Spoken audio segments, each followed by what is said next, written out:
Shalom. Saya akan membuka video ini dengan membacakan ayat di dalam Mazmur 25 ayat 10 yang berbunyi, segala jalan Tuhan adalah kasih setia dan kebenaran bagi orang yang berpegang pada perjanjiannya dan peringatan-peringatannya. Ayat 12, siapakah orang yang takut akan Tuhan? Kepadanya Tuhan menunjukkan jalan yang harus dipilihnya. Lihatlah ayat ini saudara. Di ayat 12 berkata, siapakah orang yang takut akan Tuhan? Dan jika saudara sudah mengerti arti takut akan Tuhan kemarin dan membulatkan hati saudara supaya seumur hidup saudara memegang itu, saudara berkata saya mau takut akan Tuhan seumur hidup, maka janji ini pun berlaku bagi kita saudara. Di ayat 12 ini berkata, kepadanya Tuhan menunjukkan jalan yang harus dipilihnya. Puji Tuhan saudara, Bapa akan menunjukkan jalannya kepada kita. Amin. Terima kasih ya Tuhan Yesus. Terima kasih Bapa di surga. Haleluya. Semua ini hanya karena kasih karunia anugerah-Mu saja ya. Terima kasih. Lihatlah ini saudara, bahwa di ayat ini juga Tuhan menyatakan saudara, bahwa segala jalannya adalah kasih, setia, dan kebenaran. Apa maksudnya saudara? Segala jalan Tuhan itu kasih, setia, dan kebenaran. Kita akan mengerti arti dari ayat ini yang akan kita bahas saudara. Mari kita lihat pada Guru dan Tuhan kita Yesus Kristus saudara. Menurut saudara, apakah Tuhan Yesus memiliki ciri-ciri daripada takut akan Tuhan yang telah kita bahas kemarin saudara dalam video-video sebelumnya? Mari kita akan melihat bahwa sifat Tuhan Yesus yang sesungguhnya dalam pelajaran selanjutnya. Oke. Pak, bagaimana Pak setelah saya mengikuti video dan pembelajaran ini, saya sudah takut akan Tuhan Pak. Lalu apa Pak? Apa yang seharusnya saya lakukan selanjutnya? Baiklah. Saudara bertanya tentang hal itu dan sudah mengerti makna dan takut akan Tuhan.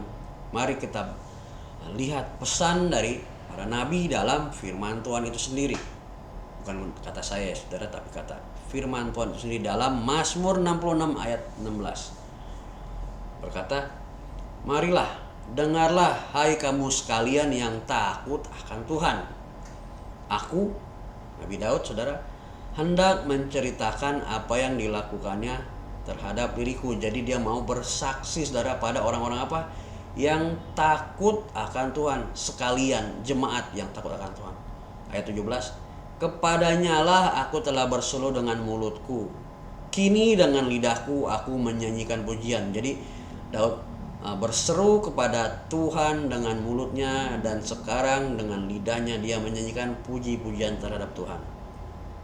Jadi di sini ayat ini berkata dalam 16 ayat 17, Daud berseru kepada orang-orang yang takut akan Tuhan dan bersaksi bahwa ia telah berseru kepada Tuhan dalam setiap situasinya, dan sekarang lidahnya menyanyikan puji-pujian.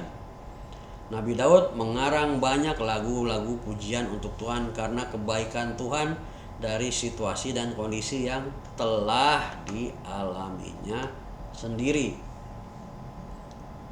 Kita buka dalam Yesaya 50 ayat 10. Ini pun juga berkata, siapa di antaramu yang takut akan Tuhan dan mendengarkan suara hambanya? Jika ia hidup dalam kegelapan dan tidak ada cahaya bersinar baginya, baiklah ia percaya kepada nama Tuhan dan bersandar kepada Allahnya. Saudara, kitalah orang-orang yang takut akan Tuhan. Amin. Lihatlah janji Tuhan dalam ayat ini. Mungkin beberapa di antara kita saat ini ada dalam gelap dan tidak ada cahaya atau tidak ada harapan, dan meminta seseorang menuntun jalan yang baiklah kita percaya kepada Tuhan. Maka Tuhan akan menunjukkan jalan-jalannya dan kebaikan-kebaikannya kepada kita ya saudara. Siapa yang takut akan Tuhan dan mendengarkan suara hambanya, saudara, kita mendengarkan hambanya yang setia yang adalah Yesus Kristus itu sendiri ya saudara, dan kita hidup dalam takut akan Tuhan. Nah, lalu apa saja sih kalau kita mau taat, mau mengerti dan mau melakukan takut akan Tuhan seumur hidup? ternyata ada janjinya saudara. Kita bahas di dalam video selanjutnya.